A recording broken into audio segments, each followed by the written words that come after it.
Faut-il choisir un professeur en ligne ou un professeur de chant en présentiel? C'est la grande question que beaucoup d'entre vous se posent, cette question. Moi-même, j'ai vécu l'expérience et je vais vous aider à faire gagner du temps. Aujourd'hui, en 2026, il n'y a plus de choses à discuter, à parler. Aujourd'hui, on vit dans un monde, la mondialisation, le déplacement, le mouvement, la technologie. Évidemment, avoir des cours à distance, c'est la meilleure solution qu'on peut avoir. Maintenant, choisir un cours aujourd'hui n'est plus une question si c'est en présentiel ou pas en présentiel. Évidemment, ça va dépendre beaucoup le feeling. Aujourd'hui, moi, pour faire 2 3 heures de déplacement pour aller suivre un cours, non, non merci. Aujourd'hui, demain, je dois faire un déplacement, aller à Barcelone, aller à Medellín, en Amérique latine, ou voyager dans d'autres parties du monde. Et simplement, je sors mon téléphone, je me connecte sur WhatsApp et j'ai mon cours en ligne et tout se passe très bien. Alors, qu'est-ce que ça veut dire? Est-ce qu'on doit absolument abandonner les cours en présentiel? Non, alors pas du tout. Moi, personnellement, j'ai commencé le chant, comme je vous ai expliqué dans des vidéos précédentes.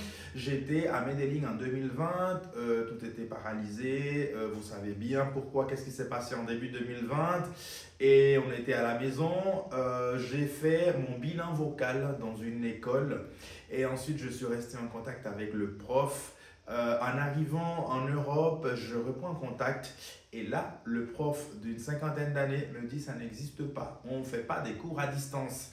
J'insiste un petit peu. Heureusement, on a commencé à prendre, il a commencé à me donner des leçons à distance via WhatsApp, un appel téléphonique, en vidéo, et il me donnait des instructions et tout se passait très bien. Le prof était surpris simplement qu'il ne savait pas que l'école où il travaillait allait faire faillite parce qu'on est passé par des moments assez compliqués en 2020. De ce faire, le prof avait comme unique élève moi-même.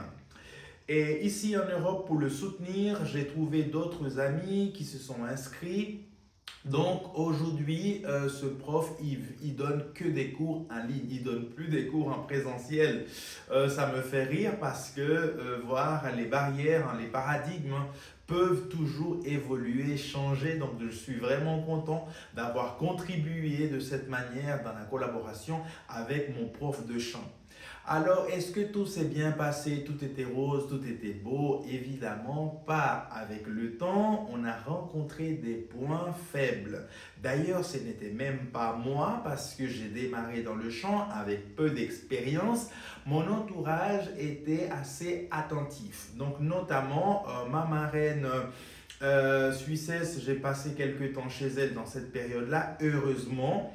Et là, elle s'est rendue compte que j'avais la peine dans certaines choses, notamment étant donné que le cours était à distance, basé sur des exercices de chant, mais j'avais des difficultés à niveau de la gestion de la respiration, comme on dit, chanter avec le diaphragme, prendre de l'air, me relaxer, ne pas crier, il y avait certains éléments.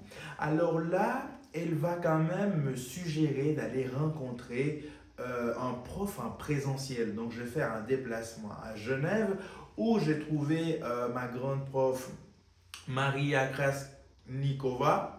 Et donc là, effectivement, elle m'a diagnostiqué beaucoup de tensions en tant que personne qui a pratiqué la musculation pendant de nombreuses années, la langue, le cou. Voilà, c'était un diagnostic complet. Et là, nous avons eu plusieurs séances en présentiel. Attention, tout en gardant mon cours distanciel depuis l'Amérique latine.